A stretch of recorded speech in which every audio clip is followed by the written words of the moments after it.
es que no aprendiste ni a saludar. Selamat pagi pemirsa Celeb On News Viral. Wah, pasti udah siap dong kalian dengan berita-berita yang akan kami sajikan di episode kali ini. Seperti biasa, Celeb On News Viral akan membahas seputar kisah viral, mitos, peristiwa tak terduga, juga kisah-kisah mistis yang menegangkan. Langsung aja deh yuk kita saksikan. Dimana lagi kalau bukan di Celeb On News Viral. Nggak viral, nggak bakalan terkenal.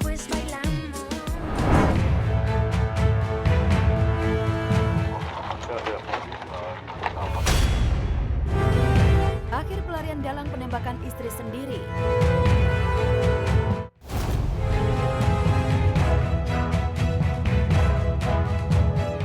Drama pelarian Kopral 2 Muslimin dalam penembakan istrinya Rina Wulandari di Banyumanik, Semarang, Jawa Tengah telah berakhir.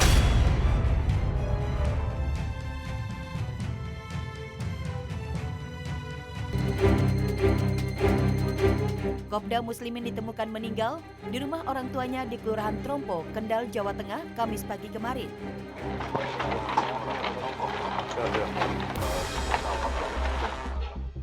Dijelaskan Kabid Humas Polda Jawa Tengah, Kombes M. Iqbal Al-Kudusi. Berdasarkan informasi dari Rusia, ibu kandung Kopda Muslimin, bapak 3 anak itu, datang ke rumah Rusia pukul 6:30. Kemudian Kopda Muslimin diketahui muntah-muntah lalu meninggal dunia. Informasi dari tetangga rumah menyebut, penyebab Kopda Muslimin muntah-muntah dan meninggal karena minum racun. Jenazah Kopda Muslimin dibawa ke Semarang untuk dilakukan proses autopsi. Pada saat pulang, beliau sempat minta maaf, bahkan oleh orang tuanya dituturi untuk menyerahkan diri dan lain sebagainya. Dan timbul komunikasi antara M dengan Pak Mustaqim untuk minta maaf. Tapi ini pukul 5.30 muntah dan didapati pukul 7.00 meninggal dunia. Viral, supir taksi online di Manado lecehkan penumpangnya. Aksi tak terpuji seorang pengemudi taksi online di Manado, Sulawesi Utara tengah viral di media sosial. Dari video yang beredar, terlihat sang pengemudi pria Parubaya melakukan perundungan terhadap seorang perempuan penumpangnya. Mulai dari bicara yang tak sopan hingga memegang bagian kaki penumpangnya, meski sang penumpang sudah bilang jangan. Akibat aksi tak pantasnya itu, sang pengemudi taksi online jadi berurusan dengan polisi. Iya, mau jeung begitu dang. Beda dang. Beda bagaimana? Nyanda no. Saya bilang jangan kan masih ada pegang-pegang. Ke aku tuan. Itu memang. Kasih. Hati-hati, penipuan bermodus tukar uang.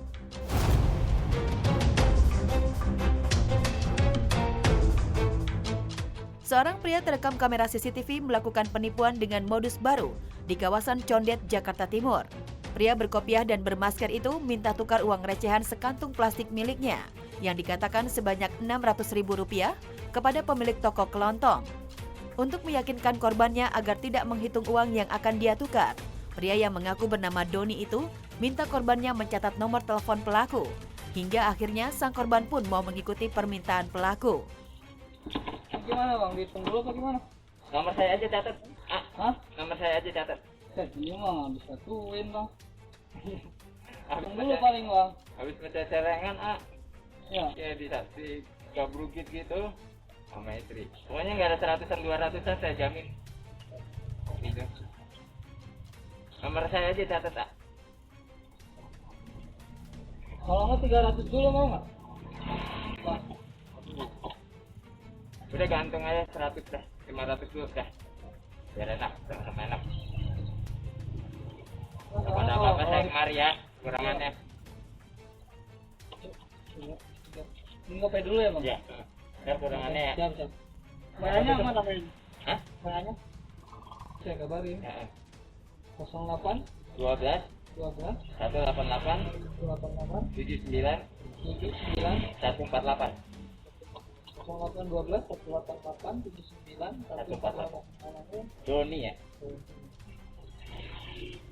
Ya. Nanti saya tinggal. Mana? Dia sambil Aksi terpuji seorang wanita menyelamatkan hewan. Aksi perempuan yang satu ini patut dicontoh. Mendengar suara anak anjing yang tak biasa di pinggir jalan, perempuan yang baru pulang kerja ini mencari asal suara.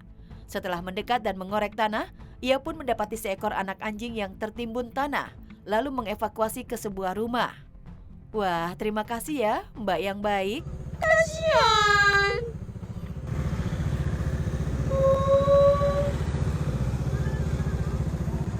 Anjingnya terkubur.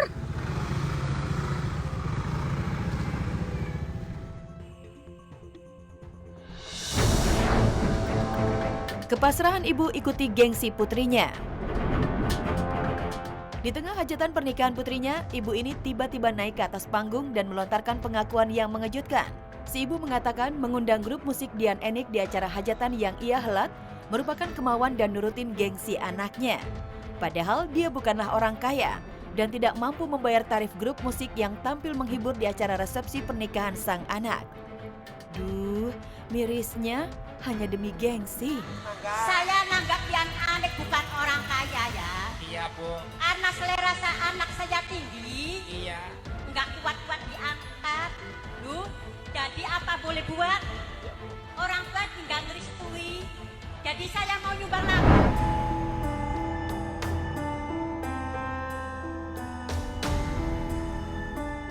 Pengalaman horor para pesohor. Selalu ada hal menarik saat musisi manggung menghibur penonton.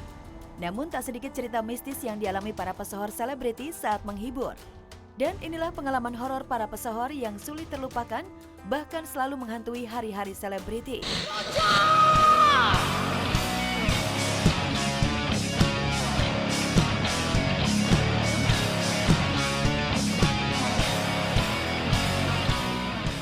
Merinding, Tantri Kotak konser ditinggal ribuan penonton misterius. Bagi seorang musisi, tampil konser dihadiri penonton punya kebanggaan sendiri. Ya, itulah yang dirasakan vokalis band Kotak Tantri saat tampil di Kota Baru, Kalimantan. Namun kepuasan batinnya tiba-tiba terasa ganjil. Di pertengahan konser, tiba-tiba setengah dari penonton yang ada di hadapannya hilang begitu saja. Keanehan itu pun membuat Tantri merinding.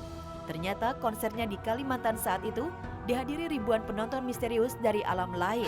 Di pertengahan lagu itu aku ngerasa penonton yang aktif itu hanya dari tengah ke depan. Loncat-loncat yang belakang tuh saking penuhnya, aku di outdoor. Iya. Jadi nggak kedeteksi tuh berapa orang yang setengah. Cuman yang belakang, tengah ke belakang tuh mereka gini doang.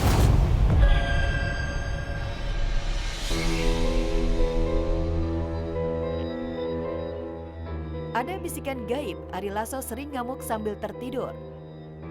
Apa yang dialami Tantri Kotak di tempat yang sama, Ari Lasso juga pernah dibuat merinding dengan kehadiran penonton gaib.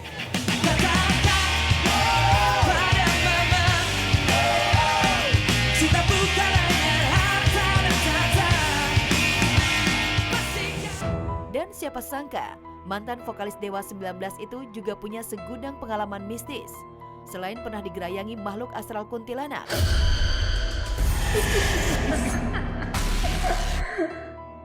Salah satu yang tak bisa ia lupakan seumur hidup adalah saat ia duduk di bangku sekolah dasar.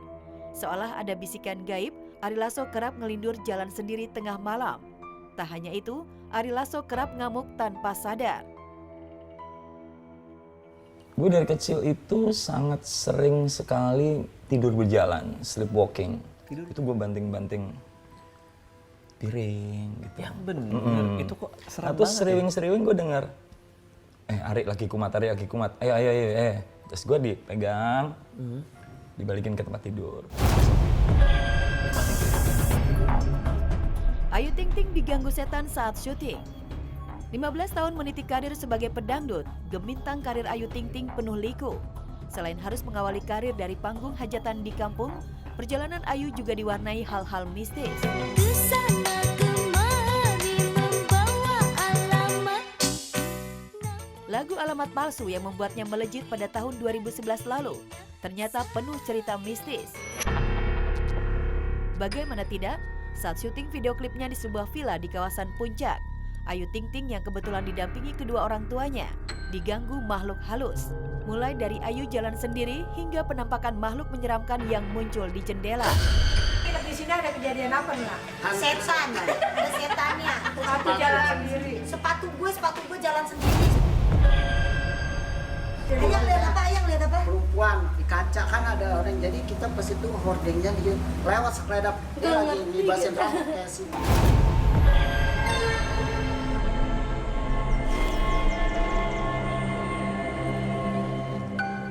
Konser Ivan Seventeen ditonton ribuan makhluk gaib.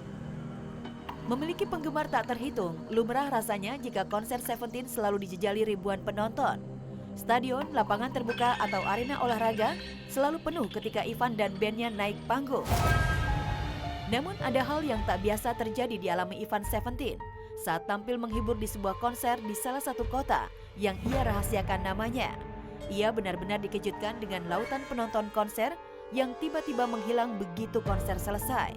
Padahal pintu masuk ke lapangan itu hanya satu. Merasa ada yang ganjil, Ivan memutuskan untuk bertanya ke salah satu panitia acara terkait jumlah penonton. Ternyata jumlahnya lebih sedikit dari yang dia lihat saat konser. Manggung, yang nontonnya rame banget sih, malam-malam itu rame banget. Ibaratnya itu penontonnya tuh kayak puluhan ribu gitu. Terus selesai manggung, kita langsung ke belakang, langsung pergi, maksudnya langsung jalan gitu ya, naik mobil. Itu ternyata langsung sepi, jadi kayak sepi aja gitu. Nah terus kan aku nanya, Mas penduduk di pulau ini berapa? Itu dia bilang penduduknya itu nggak sampai 2.000 orang. Sedangkan yang nonton itu puluhan ribu. Seolah-olah tuh kayak ada orang lain gitu, ada makhluk lain yang memang nonton di pertunjukan itu.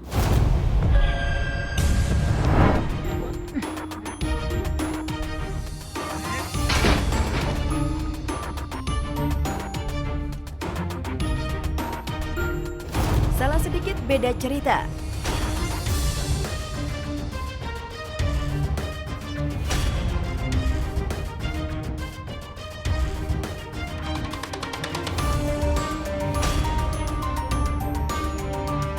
Mereka yang masih mujur bisa lolos dari maut. Musibah kecelakaan dan kematian memang selalu mengintai kita, di mana dan kapan saja. Jika tak waspada atau sedikit saja lengah, bisa berakibat fatal hingga menyebabkan kematian. Namun tak sedikit pula ternyata keajaiban hadir setiap peristiwa mengerikan terjadi. Karena ajal datang hanya sebagai pengingat karena masih diberi selamat. Berikut kami sajikan untuk Anda kisah mereka yang bernasib mujur bisa lolos maut yang kami rangkum di segmen Salah Sedikit Beda Cerita.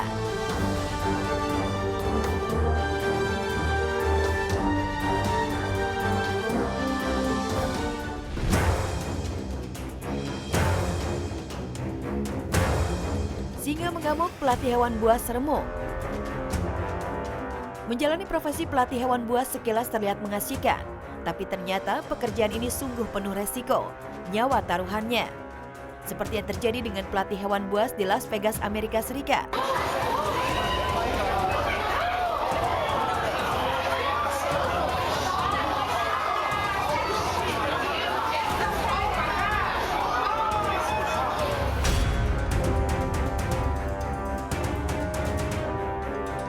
Terlihat di dalam video, singa jantan itu menyerang salah satu pelatih.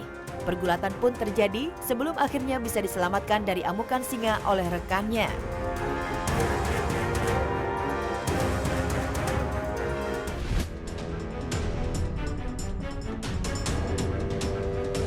Hampir mati terkena lempengan besi. Dalam video ini memperlihatkan seorang pekerja selamat dari kecelakaan yang mengerikan.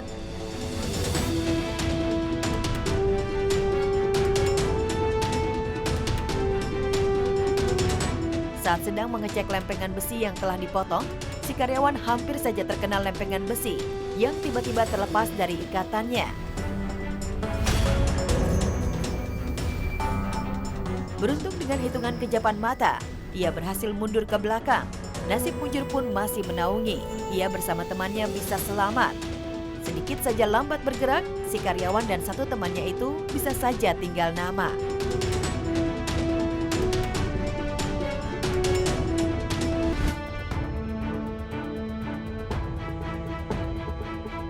Orang tua kurang waspada, anak nyaris celaka. Diduga gara-gara orang tua lalai mengawasi anaknya saat mengajak ke mal, seorang anak nyaris celaka. Dalam video rekaman yang beredar di media sosial, kejadian mengerikan terjadi di sebuah mal. Seorang anak terjatuh dari lantai atas.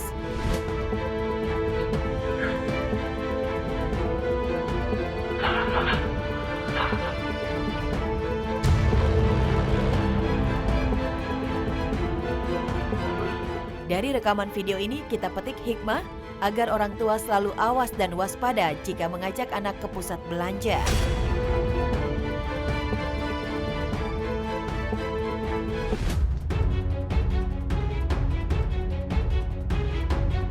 Telat sedikit karyawan pabrik baja bisa koit. Salah seorang pekerja di pabrik baja lolos dari kejadian super mengerikan. Jika tak bernasib mujur, ia nyaris dijemput maut. Dalam sebuah video rekaman CCTV yang merekam aktivitas di dalam pabrik, awalnya memang terlihat normal. Beberapa detik kemudian, tak disangka mesin pabriknya mengalami kerusakan yang sangat berakibat fatal.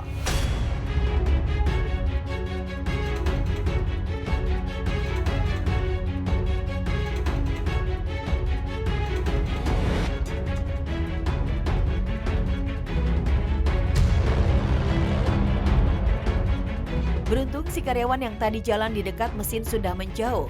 Kalau lambat sedikit saja pasti lain cerita.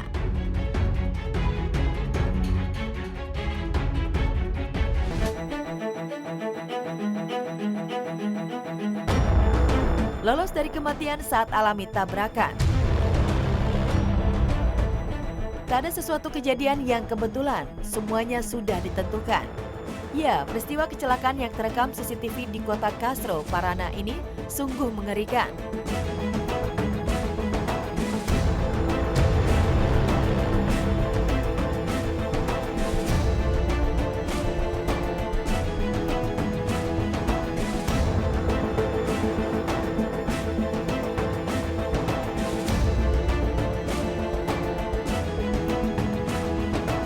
Namun keajaiban masih menaungi sang pengendara. Sebelum terjadi tabrakan hebat, si pengemudi berhasil menghentikan laju mobilnya.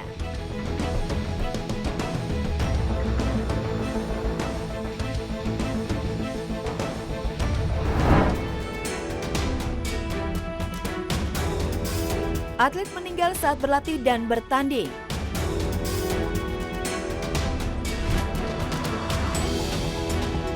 Atlet WW Wita diakui dunia sebagai tendangan mematikan. Viralnya tendangan maut WW Wita setiap berlaga dalam ajang pencak silat antar dunia membuatnya dikenal dengan julukan tendangan mematikan. WW Wita selalu dapat tendang mundur setiap lawannya. Bahkan dalam ajang Asian Games 2018 lalu, WW Wita menjadi salah satu atlet penyumbang emas.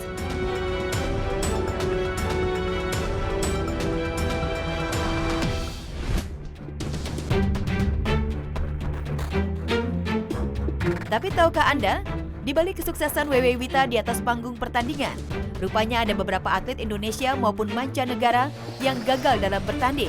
Bukan karena ketidakmampuannya, tapi karena ajal lebih dulu menjemputnya. Bahkan ada di antara mereka pulang hanya tinggal nama. Bukan hanya itu, tak jarang dari mereka tewas mengenaskan sesaat sebelum bertanding atau berlatih. Biasanya hal ini kerap terjadi pada atlet olahraga ekstrim. Siapa sajakah mereka? Berikut kami telah rangkum dalam Atlet Meninggal Saat Berlatih dan Bertanding versi Seleb on News Viral.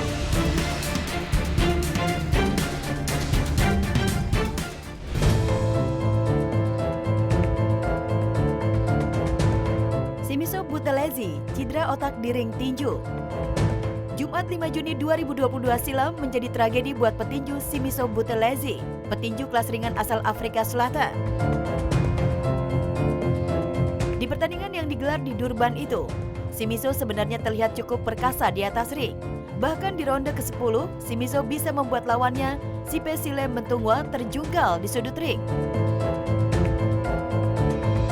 Tapi justru dari sinilah mimpi buruk datang. Ketika Mentungwa berhasil bangkit lagi, Simiso malahan tidak fokus. Pukulannya ngawur, begitupun arah langkahnya. Wasit berinisiatif menghentikan pertarungan. Detik berikutnya makin miris, Shimizu jatuh pingsan. Hingga secepatnya dilarikan ke rumah sakit di Durban, Afrika Selatan. Hasil diagnosa, petinju muda ini menderita cedera otak dan pendarahan di dalam. Dan setelah 2 hari mengalami koma, Shimizu dinyatakan meninggal 7 Juni 2022.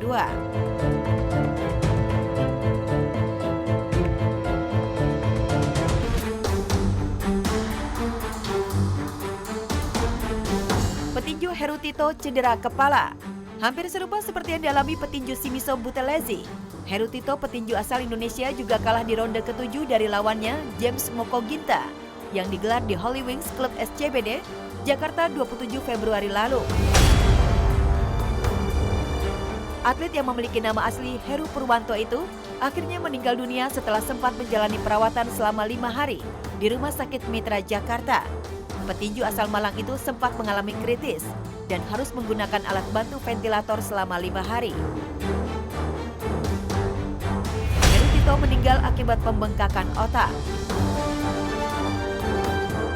Atlet nasional ini sudah bertarung sebanyak 47 kali dengan rincian 29 kali menang dan 16 kali kalah, yang diantaranya 5 berakhir KO.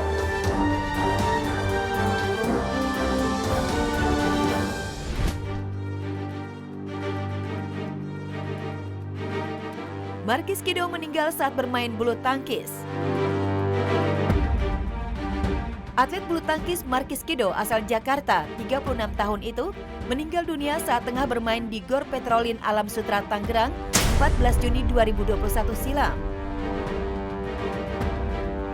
Markis yang kala itu sedang bertanding secara mendadak, tiba-tiba saja terjatuh dan tidak sadarkan diri.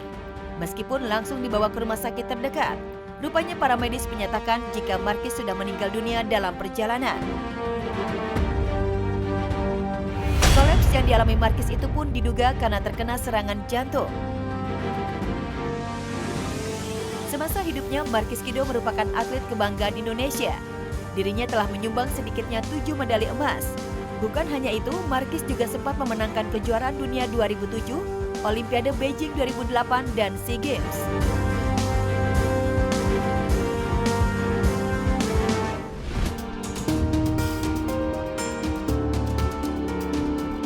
Muhammad Taufan tewas gagal lakukan trik no handler. Atlet muda berusia 17 tahun, Muhammad Taufan Munggaran, meninggal saat mengikuti perlombaan Indonesia Open Export Champions 2015 lalu di Bandung. Atlet BMX itu mengalami cedera saat melakukan trik no handler atau melepas kedua tangan dengan stang berada di perut bak sedang terbang. Sayangnya Taufan gagal, sepedanya tidak mendarat dengan mulus. Hal ini pun membuatnya terjatuh hingga stang sepeda miliknya itu mengenai tepat di ulu hati. Sesaat pasca terjatuh, Taufan sempat berdiri beberapa detik, kemudian ambruk dan tak sadarkan diri. Nyawa Muhammad Taufan tak dapat diselamatkan dalam perjalanan menuju rumah sakit.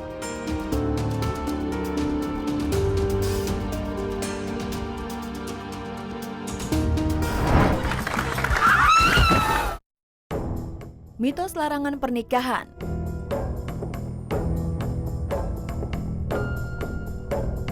Baru-baru ini viral di jagat maya, seorang pengantin wanita melemparkan celana dalam miliknya ke atas genteng guna mengusir hujan. Pengantin berkebaya putih itu berusaha melemparkan celana dalam miliknya berkali-kali agar hujan yang turun sedari tadi berhenti dan berubah cuaca menjadi cerah. Aku nggak percaya sih soal itu ya. Lempar-lempar aja, mau itu terjadi atau enggak itu kan urusan nanti gitu kan ya, biar Tuhan yang menentukan. Tapi tahukah Anda, di balik viralnya tradisi atau kebiasaan masyarakat ini, rupanya masih banyak tradisi atau mitos-mitos yang masih masyarakat lakukan, khususnya mereka yang berdarah Jawa untuk pantang melanggar sejumlah larangan adat istiadat mereka. Karena mereka percaya jika hal tersebut tidak dilakukan, akan mendapatkan bala atau kesialan. Apa sajakah itu? Berikut ini kita telah rangkum sederet mitos-mitos seputar pernikahan yang masih dilakukan hingga kini, versi Celeb On News Viral.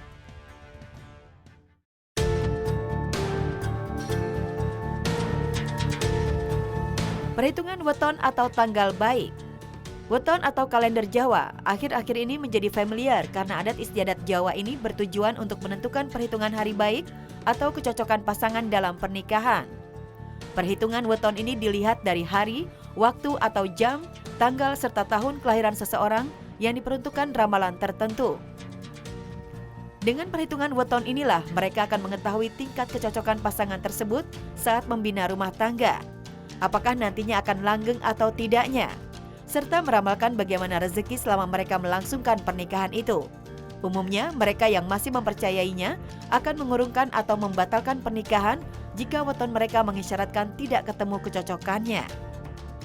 Kalau bisa dapat tanggal baik, tanggal cantik, pas ya antara tanggal, bulan, dan tahunnya bisa kompak, ya itu berarti kamu bersyukur aja sih, harus disyukurin, dapat momen gitu.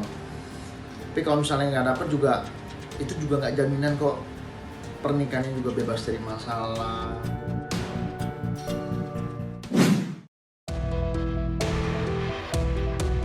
Larangan menikah anak pertama dengan anak ketiga. Larangan menikah antara anak pertama dengan anak ketiga atau disebut siji karo telu alias jilu ini memang sudah tak asing lagi. Bagi mereka yang masih kental dengan adat Jawanya, pernikahan ini biasanya akan ditentang keras oleh pihak keluarga. Pasalnya jika dilanggar, mitosnya rumah tangga mereka akan sulit akur dan jauh dari rezeki. Mitos ini lebih mengacu kepada karakter yang cukup jauh antara anak pertama dengan anak ketiga. Dalam kepercayaannya, mereka yang memaksa tetap menikah umumnya tidak akan langgeng atau cepat bercerai.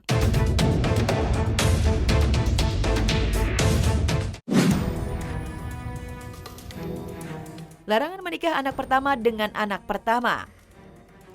Selain larangan pernikahan anak pertama dengan anak ketiga, di Jawa juga ada larangan menikah antara anak pertama dengan anak pertama yang jika disusun menjadi angka 11 atau siji jejer telu, yang konon katanya dipercaya pernikahan yang Anda bina tidak akan bahagia. Mitosnya, jika pernikahan tetap dilangsungkan akan mendatangkan kesialan atau malapetaka.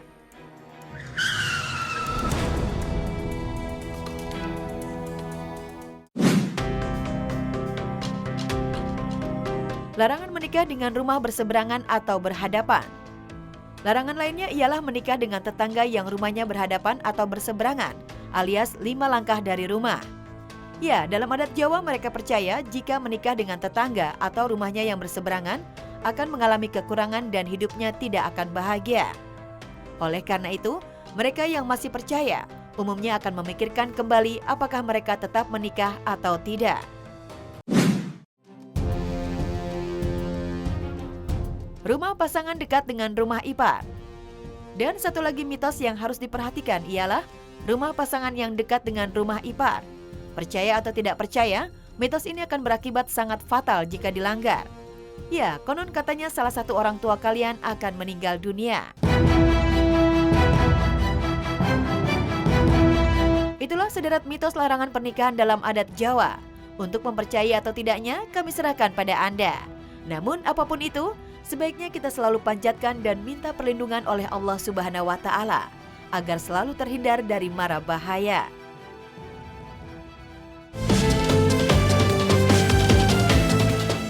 Kalau melihat sosok ular sih belum pernah ya, tapi lebih ke arah memang remnya itu belum.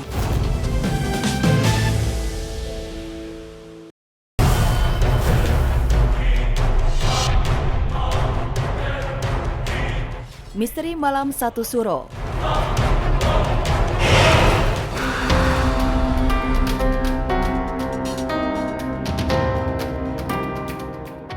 Satu Suro, malam istimewa bertabur ritual mistis.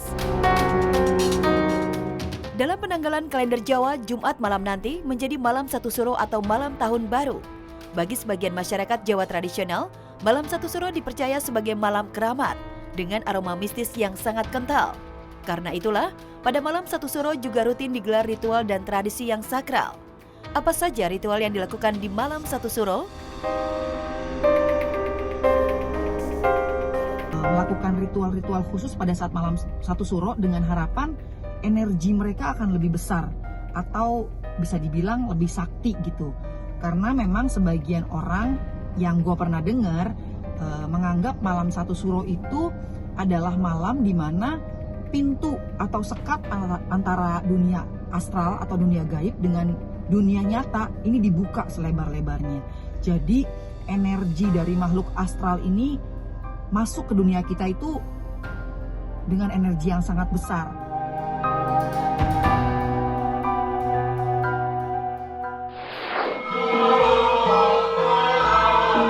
Ritual Keraton Solo pada malam 1 Suro. Keraton Surakarta Hadiningrat menggelar ritual istimewa pada malam 1 Suro. Benda-benda pusaka Keraton Kasunanan Surakarta dibawa keluar keraton untuk dikirap oleh keluarga keraton dan abdi dalam. Kirap benda pusaka diawali dengan iringan barisan kebo bule keturunan Kiai Slamet. Warga biasanya berebut sisa sesaji dan kotoran kebo bule yang diyakini memiliki tuah atau berkah-berkah.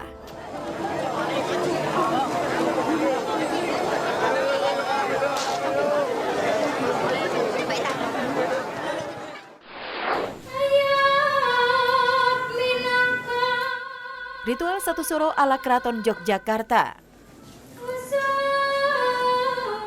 Ritual memperingati malam 1 Suro juga dilakukan abdi dalam Keraton Yogyakarta.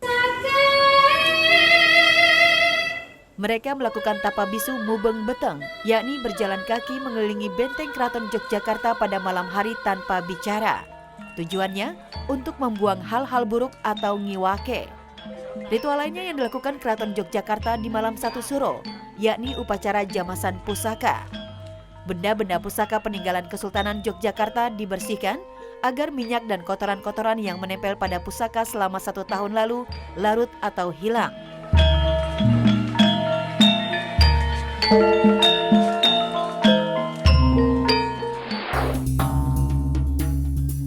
Ritual sedekah Gunung Merapi. Warga yang tinggal di lereng Gunung Merapi, Jawa Tengah juga memiliki tradisi khusus yang sudah dilakukan secara turun-temurun dalam memperingati malam 1 Suro. Tradisi tersebut dinamakan sedekah Gunung Merapi. Masyarakat membawa sejumlah sesaji tumpeng gunung dari nasi jagung, yang di depannya ada kepala kerbau yang dibalut kain mori. Arak-arakan sesajen itu dibawa keliling kampung dengan obor.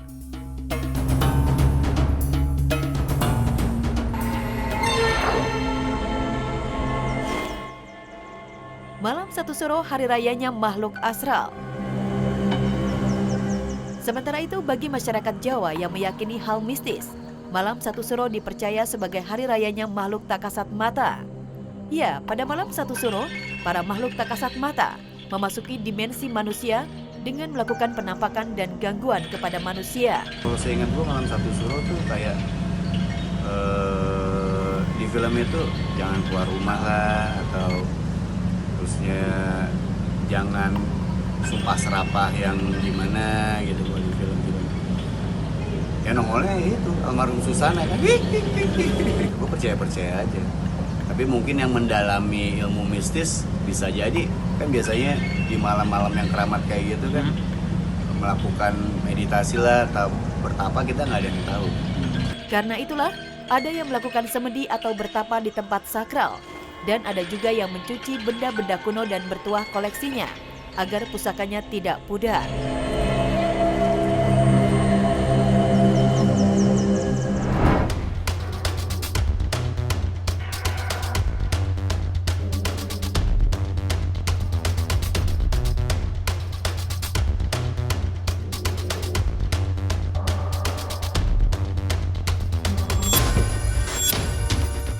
Jangan lewat Jalan Bandung Cinere sendirian.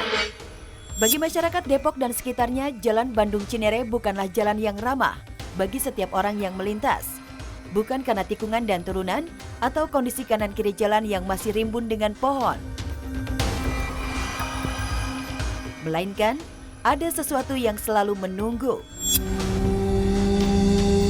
Sore jelang malam adalah waktu di mana setiap pengguna jalan akan diganggu yang bikin kecelakaan terjadi. Di situ memang banyak kejadian-kejadian yang sedikit yang kurang wajar lah. Tuh sepertinya banyak kecelakaan motor, tiba-tiba jatuh sendiri. Dan juga yang pas di jembatan tanjakan sedikit tuh sering juga di situ motor jatuh tiba-tiba gitu. Naik sepeda terguling-guling gitu.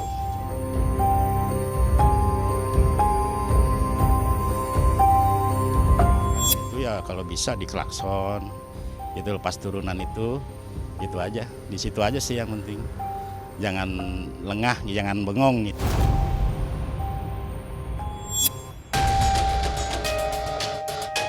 Pengalaman kecelakaan di Jalan Bandung Cinere ternyata juga pernah dialami oleh saudara Berbi Kumalasari. Bahkan saat kejadian, warga setempat percaya bahwa hal itu adalah siluman ular yang tengah nyebrang jembatan. Kerabat saya sendiri pernah mengalami kecelakaan di Jalan Bandung Cinere. Tapi kalau melihat sosok ular sih belum pernah ya, tapi lebih ke arah memang remnya itu blong. Pernah ada yang lihat, cuman saya juga belum pernah lihat ya. Kalau pernah ada cerita orang lihat tuh udah seperti ular. Ular nyebrangi jalan. Pas di jembatan? Pas di atas jembatan. Banyak sekali kecelakaan yang tentu kadang-kadang ini bisa disambung-sambungkan oleh masyarakat. Siluman itu ada, itu makhluk-makhluk gaib itu ada. Namun kebenaran dan tidaknya itu bukan menjadi sesuatu yang harus dibuktikan, tapi harus diyakini bahwa makhluk gaib itu ada.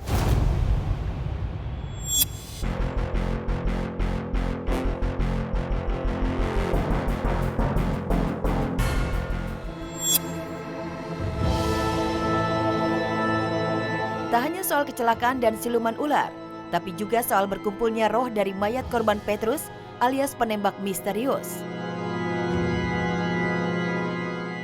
Seperti diceritakan oleh warga bahwa sejak tahun 80-an, banyak mayat tak teridentifikasi dibuang di sekitar jembatan dan sungai Jalan Bandung Cinere ini. Lebih tragis, bajing loncat yang kerap bersembunyi di balik rimbunnya pohon, kerap menghabisi nyawa korban tepat di atas jembatan. Korban yang telah dipastikan meninggal langsung dibuang ke sungai. Inilah yang dipercaya jadi sumber energi negatif dari makhluk tak kasat mata, penguasa jalan dan jembatan. Ya itu di tahun-tahun 80-an ya. Di sini sekitar sini masih seperti hutan gitu kan. Jadi ada supir taksi ditodong, mayat dibunuh, mayatnya dibuang, tukang ojek, motornya diambil, dibunuh. Terus juga waktu itu zaman misterius juga banyak yang ditembak-tembak di sini. Dari Jalan Bandung ini di bawahnya ada sungai mengalir yang dikatakan banyaknya mayit-mayit yang dibuang di sana. Sehingganya terjadinya banyak sekali sesuatu yang kadang tidak di luar batas logika kita. Iblis, setan, dan sebagainya. Oleh karenanya mereka bisa saja menampakkan wujudnya untuk menakut-nakuti manusia.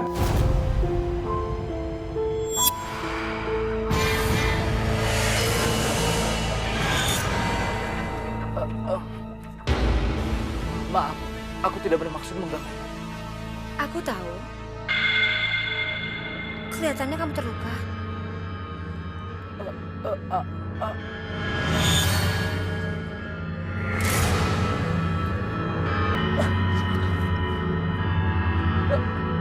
Kau. Aku ada jelmaan siluman ular. Penerangan dan kondisi jalan saat ini memang mulai ramai. Namun kesan horor masih saja melekat di jalur ini. Konon warga masih sering diusik oleh sosok yang suka usil di atas jembatan. Bayangan putih yang melintas cepat, wujud binatang yang aneh muncul sepintas, sampai perasaan kaki terasa sulit melangkah, seperti ada yang menahan dari bawah jembatan. Inikah usaha jin dan makhluk penunggu jalan yang ingin diakui keberadaannya? Bagaimana pola pikir kita dan kepercayaan kita masing-masing gitu. Yang jelas serem atau tidak ataupun mistis itu ada atau tidak, ya memang itu nyata adanya. Tapi kembali lagi ketika kita merasa makin khawatir, dia itu pasti akan makin menampakkan. Oleh karenanya kita waspada dalam berjalan, mengendarai kendaraan, harus hati-hati, ingat kepada Yang Maha Kuasa, sering baca doa, mudah-mudahan ikhtiar ini menjadi jalan Allah berikan keselamatan buat kita semua.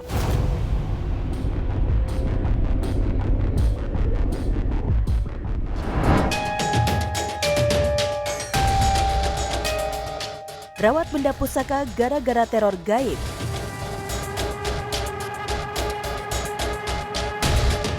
Gara-gara diteror makhluk gaib, Ageng Kiwi justru koleksi benda pusaka.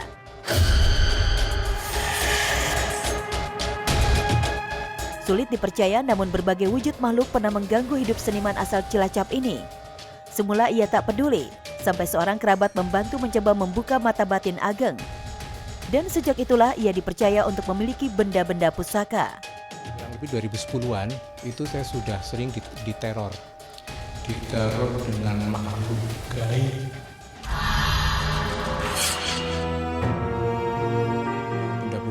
Benda-benda pusaka tersebut itu datang dengan melalui mimpi atau melalui perlambang atau melalui firasat.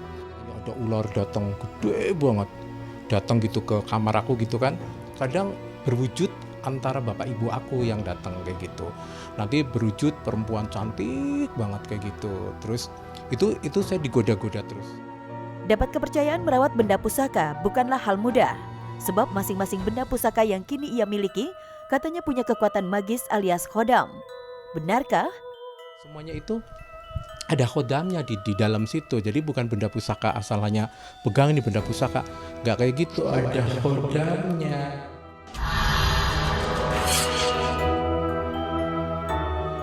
Ada kantong wewe, itu lenting merah, lenting abang, lenting biru. Jadi itu selindingnya para bidadari gitu, selendangnya para bidadari. Terus ada bentuknya juga batu, terus taring macan, itu tadi piring petuk, terus keris-keris kecil, terus sambernya, macam-macam lah pokoknya, akeh pol.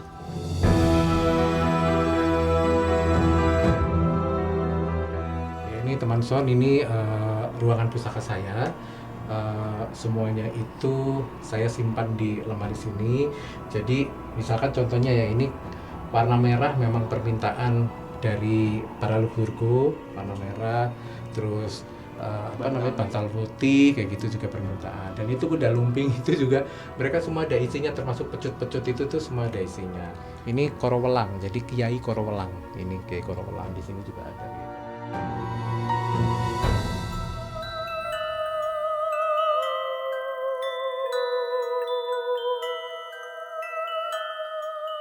Konon tak semua benda pusaka yang ia terima bisa ia pelihara. Hal ini berkaitan dengan khodam yang terdapat di dalamnya.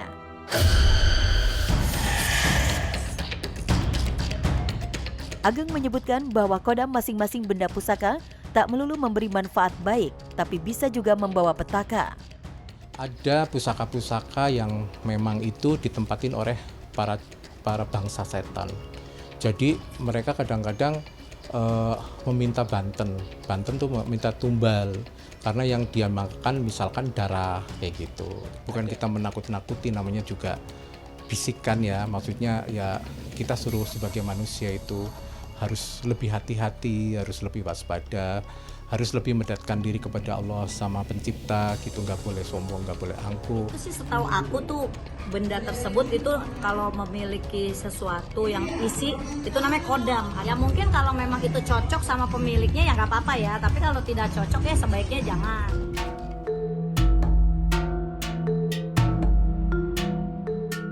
Tidak semua orang percaya soal khodam dalam benda pusaka, tapi tak bisa dipungkiri juga keyakinan sejumlah orang yang merasakan manfaat khodam sebagai petunjuk dari Tuhannya. Ya, mengenai benda-benda pusaka atau dimiliki seseorang itu nggak apa-apa, sah-sah aja ya. Dan yang namanya benda pusaka itu pasti benda yang mempunyai nilai histori gitu. Jadi makanya disebut benda pusaka. Nah, ada penghuninya gitu ya, ada jinnya gitu ya. Ya kalau benda ada penghuninya, rumah juga ada penghuni, kita penghuninya. Bener nggak? Ya kalau masalah itu sih ya saya wallahualam. Saya nggak mengetahuinya ya. Tapi yang jelas jin itu ada. Dan yang lebih jelas lagi, nah kita jangan sampai bersekutu. Nah itu yang nauzubillah.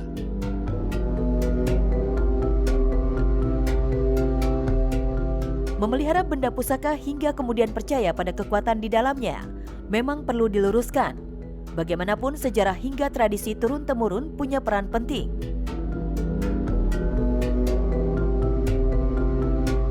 Bagaimana Islam melihat hal ini? Berbicara tentang kepemilikan benda-benda pusaka, siapapun yang memilikinya, itu sejauh apa yang saya pahami tidaklah menjadi sebuah persoalan. Kenapa? Karena yang menjadi permasalahan adalah bentuk keyakinan, gitu ya, bahwa seseorang itu meyakini benda pusaka itu memiliki kekuatan, ya kan, tanpa kemudian ada andil dari Allah Ta'ala. Ini yang menjadi masalah.